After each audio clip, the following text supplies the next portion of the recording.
jelas. Jadi clear dan transparansi, tidak ada yang ditutup-tutupi seperti itu. Termasuk pembuatan yang kabarnya video shoot itu di apartemenmu itu seperti apa Kak? Dengan uang 50 juta yang nggak sampai ke tangannya LM. Itu Gini, silakan gini. dibuktikan saja. Gini, kalau saya mencoba menjawab ya, Oke. dengan melihat bahwa pada faktanya yang dinarasikan itu tidak pernah menjadikan sebuah fakta. Artinya itu kan katanya. Kalau ketika di tempatnya klien saya, benar nggak dia punya buktinya? Pernah nggak dia melakukan tersebut? Untuk dia pernah melakukan hal tersebut saja, itu sebuah ya cukup tanda tanya ya. Artinya kita melihat di sini apa yang coba ditampilkan adalah narasi untuk menyudutkan Pak RK. Nah, klien saya ini hanya mencoba meluruskan bahwa sebetulnya kejadiannya nggak sedemikian loh. Apalagi ada tuduhan bahwa klien saya ini Memakan ya, menggelapkan apa yang diberikan oleh Pak RK. Itu sangat jauh sekali menurut saya. Memang harus dielaborasi dulu apa yang dimintakan keterangannya oleh pihak LM terhadap klien saya.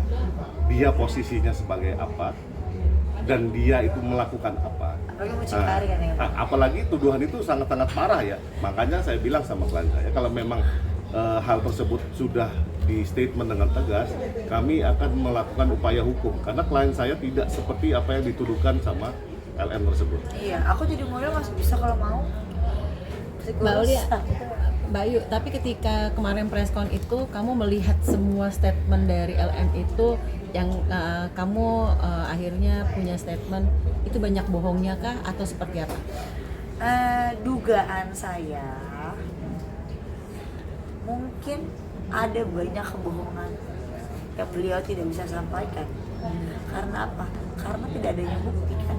Nah, makanya saya bilang alangkah baiknya jika sebelum preskon ini saran saya untuk beliau di kemudian hari jika beliau mau memberikan preskon kembali, tolong seproper mungkin cari bukti, cari semua fakta yang ada.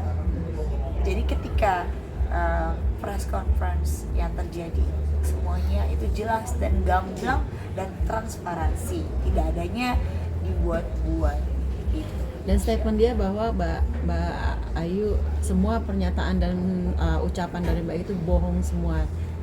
Pihak sana mengatakan seperti itu. Iya, Gimana Mbak saya Ayu? sempat lihat. Ya, silakan ya. Kalau dia memang nuduh sedemikian, Silakan upayakan upaya hukum aja. Aku kan aku bukan menantang, tapi di sini seluruh Kita punya warga versi, Indonesia kita punya versi, kita dia punya punya versi versi. ya gitu. Jadi Bang Iya. Herian, mohon maaf aku potong Iya. boleh ya. Jadi sebagai warga Indonesia yang baik, saya rasa beliau mempunyai hak untuk melaporkan saya jikalau beliau merasa ini tidak benar dan lampirkanlah bukti-buktinya kan seperti itu kan. Kalau misalnya melaporkan orang Iya. dengan syarat apa Bang? 2 alat bukti awal, Dan? ya dokumen yang benar. 2 alat bukti dan 2 saksi ya Bang. Ya seperti itu. Nah silakan Abang jika ada yang mau sampaikan. Ya, kalau memang dianggap klien saya ini menyebarkan hoax, alangkah baiknya memang upaya hukum itu ditempuh oleh pihak LM. Ya. Kalau memang klien saya sampai merugikan ya posisinya LM, kenapa enggak ambil upaya hukum? Tapi ingat, ini perkara apakah antara LM dengan klien saya atau LM dengan RK? Iya. Nah, itu dulu. Karena saya bingung, kok saya lagi yang di bawah-bawah, saya lagi yang diseret-seret, kamu kenapa? Telepon sama saya ya? Iya kan? Mbak, betul Mbak Bingung Mbak Ayu, ya? dengan handphone yang disita pada saat USG itu benar nggak sih Mbak? Nggak ada, coba tanya ibunya lah, kan bisa ke rumahnya ya. Tidak ada, tolong dibuktikan, jangan dicoba-coba cari kesalahan-kesalahan yang ada, itu aja. Ayu, terkait pemberitaan bahwa dirimu pernah mengakui pernah menjadi simpanannya Pak RK dan kini sudah Hah? hisap dan Saya tidak pernah bilang ada seperti di itu. dalam pemberitaan Tidak ada Mas, jangan digiring opini. Iya, itu udah jelas Saya ya. tidak pernah bilang kalau saya pernah menjadi simpanan Pak RK, tidak pernah.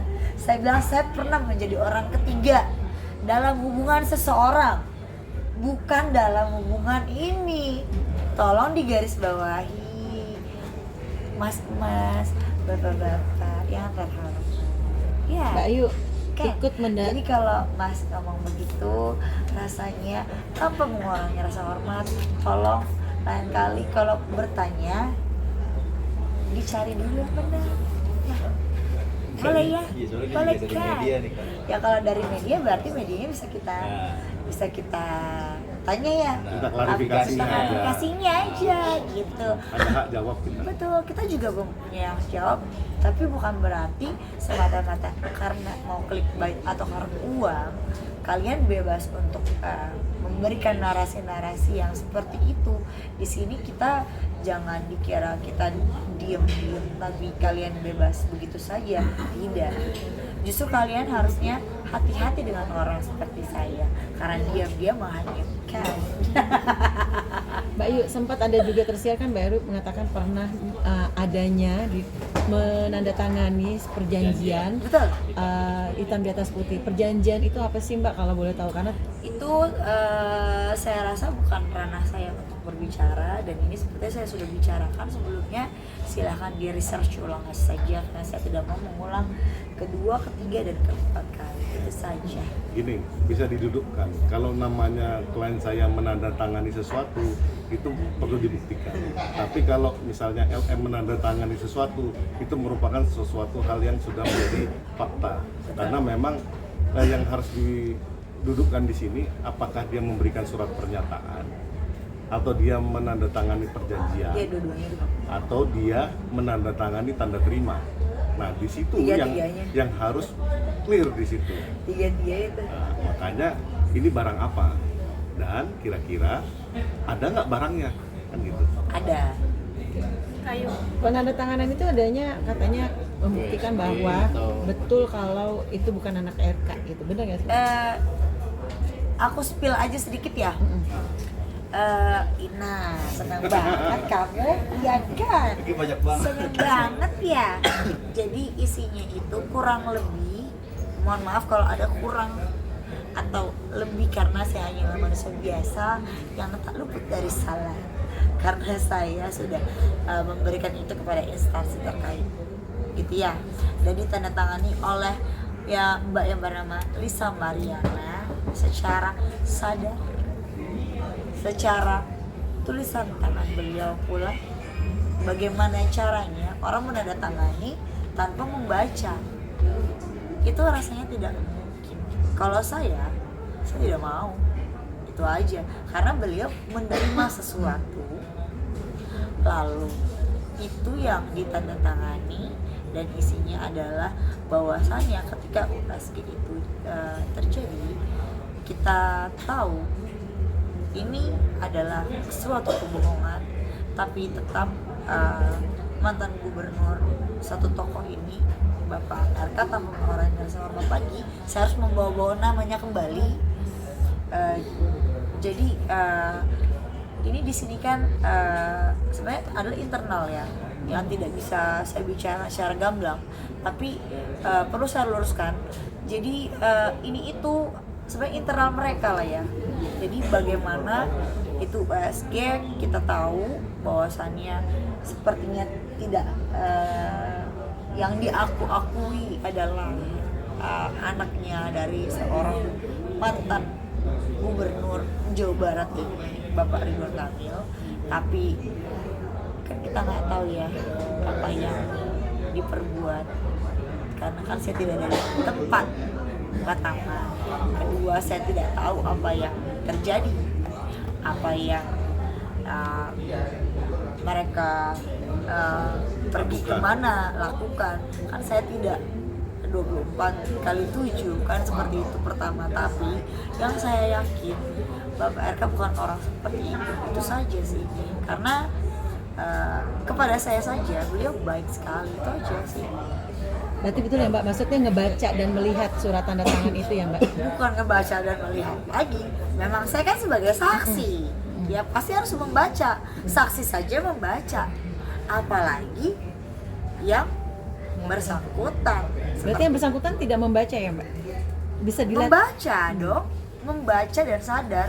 Bahkan beliau menangis-nangis bilang bahwasannya ini gimana ya kak, mobil aku kan masih cicilan di Pondok Cabe, beliau ambil itu Brio kuning.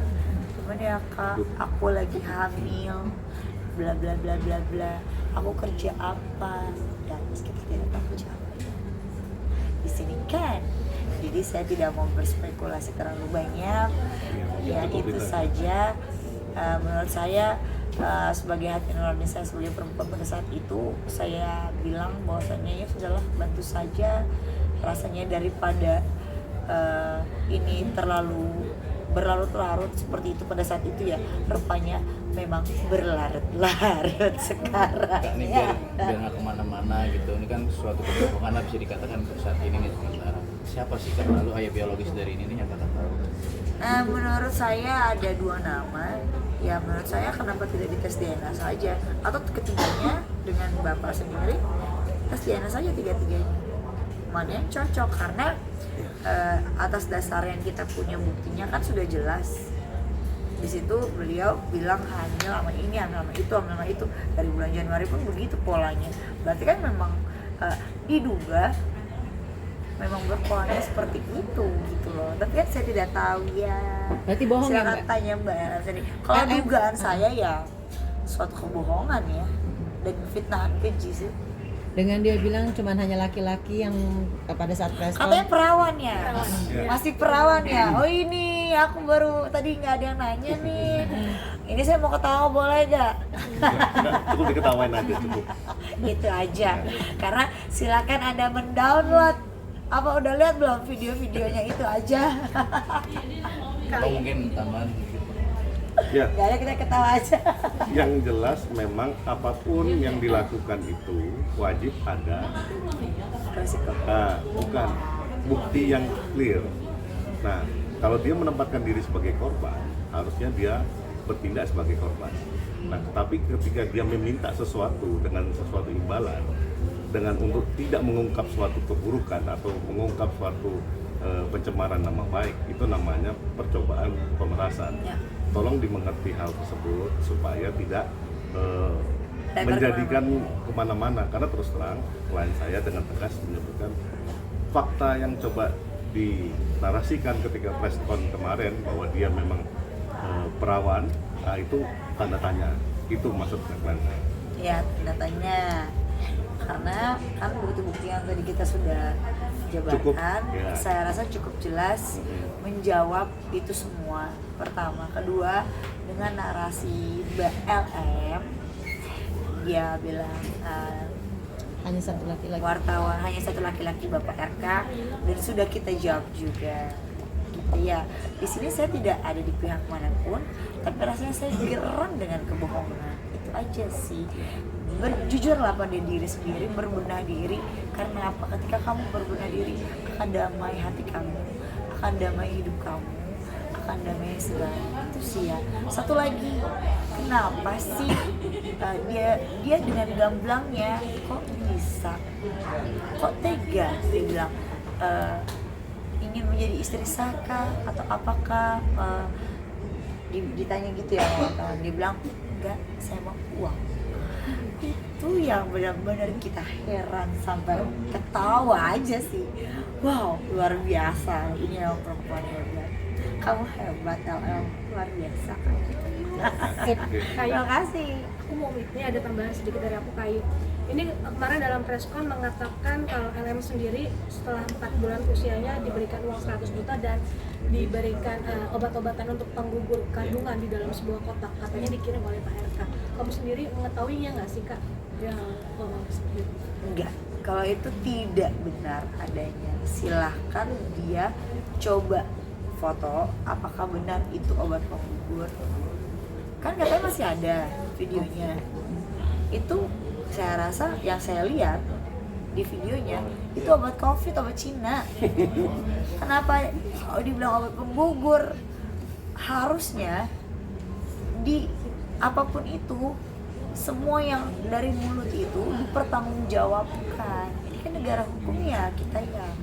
Nah, pakailah media sosial dengan bijak dan baik. Nah, di research dulu dong, ini obat apa. Kalau beliau mungkin tidak tahu ini Tanya. adalah obat COVID, tanya dong. Jangan langsung ngomong itu obat penggugur, kan lucu ya. Kalau 100 jutanya saya tidak tahu, tapi yang saya tahu nominalnya tidak segitu, karena tumpuk-tumpukannya juga nggak segitu ya. Kalau 100 juta kayak lebih banyak deh. Gitu ya. Gitu aja sih, kayak saya rasa cukup ya. Oke. Ya. Gitu aja.